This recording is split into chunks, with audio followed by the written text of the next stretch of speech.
دولت د خپل خوخه ریټو باسي دولت د نسړي نسیټو باسي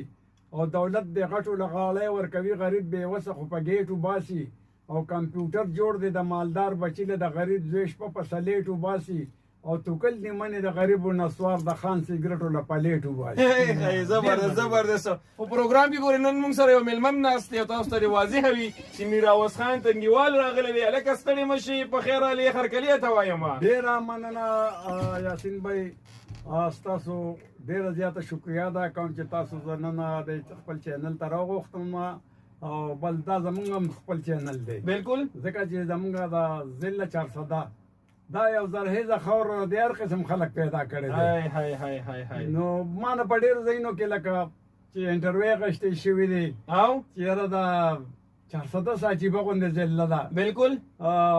سیاستدانان دې پیدا کړي لوی عالمان دې پیدا کړي دي صحیح ښه شاعران دې پیدا کړي دي بالکل اوس په دې ټلویزیون په سطح کې لاړ شو که نه جی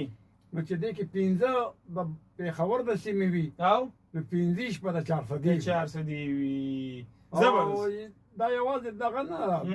دې کې دا ټیلنټ موجود دی که نه لکه بزرګان پکې وګوره صحیح حاجي محمد امین صاحب وګورئ بالکل داسې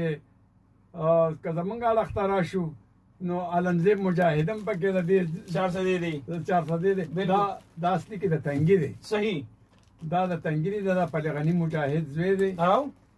دوی څه واردات شوي نو دوی په هغه دلته چارسدې ته راغلي دي صحیح او اسماعیل شاهد دا د عثمانزو دی دا تاسو ته پته ده بالکل که نه جي قاضي مولا د سړیرو دی بالکل خو بیسیکل دا علاقې که یا شب قدر یا تنګي وي یا دعاوي وي دا ټوله په یو ضلع چارسده کې راځي بالکل سیندونو آباد ځمکه ده یو آباد ځمکه ده خدای پاک ولې ډېر ښایست ورکړی دی صحیح زه چې څونه ملکونو ته تللی وم نو ما د دې ښایست بار بار خلکو ته په سټیجونو باندې کړی دی چې د خدای یو ډېره ښایسته ضلع را کړې ده صحیح بلکې لا یو ځای کې رانه انټرویو اخیستلی وي تاسو سره حکومت څه نه کوي ما یې نه دا ولې ما ورته بس مونږ هم ولې څه نه کوو ډاکټر صاحب را سره موجود دی میراوسه جی ما خو چې ګیله کوله چې زه یاد نه کړم چې دام د دې خاورې سړی دی څو مقابل ډاکټر وارث خان صاحب د چارسدې د خاورې سیمې سړی دی نو زه خو نوی رالم نو ما ته نومونه چېرته یاد دا جی زمونږ پروفیسر حاجي پروفیسر ډاکټر وارث خان صاحب دی او دوی تاسو له دوی درکړې اوس څنګه یې جی یاره په هغې خو ښه شوي مخ اوس د هغې دغه پیسو بیمار کړی موږ به تاسو ته جي فل کوآپریشن وي ویل پرووایډ فل کوآپریشن ټو یو بالکل ما خو ګورم ته ویلي چې میراوس خان کله راځي نو ده به د وی پرې وي ده به ټول خاندان د وی پرې وي بالکل مینوالو میراوس خان هم را سره موجود دی او پروفیسر ډاکټر وارث خان هم را سره موجود دی السلام علیکم السلام علیکم وعلیکم سلام یاسین خان عثمانزي صاحب په خیر وګورئ قربان څوک د کوم ځای نه محمد اګل صاحب ستړي مه شئ په خیر علي یاسین خان عثمانزي ته هرکلي وایي ډېره مهرباني وایي میراوس کاکا ته سلام ووایه وعلیکم سلام وعلیکم ډېره زیاته مننه څه به وایې څه پوښتنه به دې لري او ډاکټر صاحب ته مې سلام ووایه میراوس صاحب نه تپوس کومه که نه ښه وکتې وایه میراوس خان څنګه چلې روزي څنګه تېرېږي د خیره خپل بچې څنګه په خپله څنګه چې مخکې تېرې شوي داسې دا هم تېرېږي خبره کوه بله خبره کوه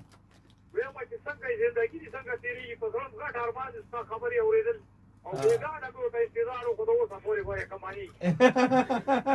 نه انشاءالله چې دې روژه کې به کله کله داسې راځم چې بس دوی ټېلیفون وکړي خو پرون زه په دې وجه پاتې شوم زما نه موبایل سایلنټ پاتې شوی او دوی ټېلیفونونه کړي او زه پې پې شوی نه یم نو ما بیا په خپله د سټوډیو ته ما یاسین بھائی ته دغه وکړه ټېلیفون وکړه چې زه دې پته مه کړم هغه راته وویل ته ورشې دا خپل موبایل خو دې وګوره چې ما تا ته څونه کالونه کړي نو هغه موبایل خو مې کټ لرغو شغو